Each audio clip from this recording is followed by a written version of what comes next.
come with me and have a little look at a Volvo XC60 2-litre D4 for an absolutely horrific oil leak. Now to me it looks like it's coming from behind the timing belt cover, so let's get all them covers off and have a little look. Now we're underneath the bonnet, we need to treat this job as if we're doing a cam belt. So I've drained the coolant out of it already. We need to remove the header tank and this upper engine mount. So let's get cracking. Now we've got the engine mount out of the way. There's two 10mm either side of the cover. We just pull this top timing cover off.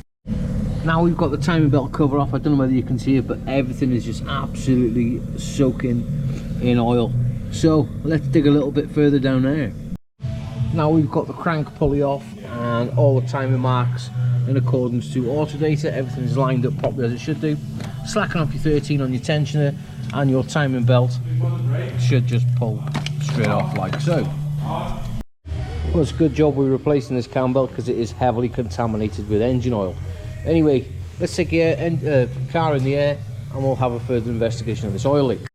Right, now we are underneath the vehicle. You can see that the actual where the belt runs is absolutely sopping in engine oil. Think back a little while ago, one of my mates, Cosy King Baffling Garage, he did one, and there's a little bung right at the top there, and that had worked loose, and that was his fault. But this occasion, it is actually the crankshaft seal that has failed. So let's get a puller and pull this bottom crank pulley off.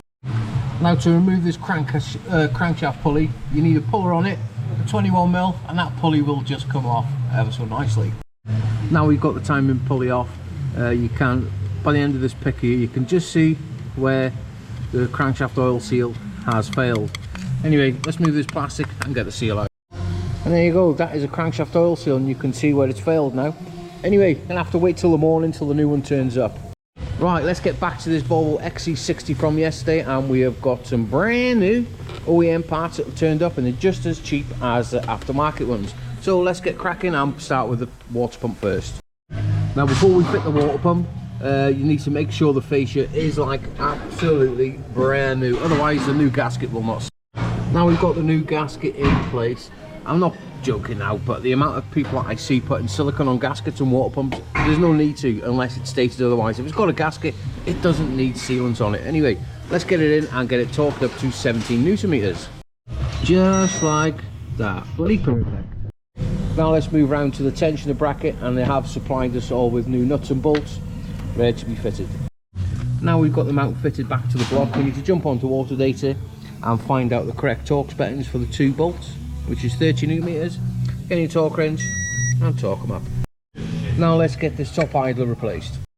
Now that's been replaced, let's hop onto auto data again, and we've got 65 Newton meters, and again on your torque wrench on 65 Newton meters.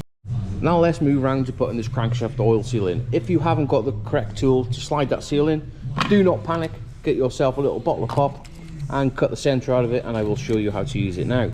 Now I don't know whether you lot are going to be able to see this now, but I put the plastic ball around the crankshaft first and then slid the seal over it. So what happens when you push it on, you are not damaging the seal, and if all goes to plan now, I should be able to just push it in just like that. Then all I need to do is get a pair of pliers and pull this plastic out. And there you go. Once you've tightened the two 10mm up to secure the seal to the engine, grab your pair of pliers and just pull that seal out nicely. And that's all it was. Simple but yet effective. One thing I did get asked quite a lot the other day was, can it be done without removing this cover? Absolutely. Just undo the 3 torque bits and get yourself a cable tie and just pull it out the way.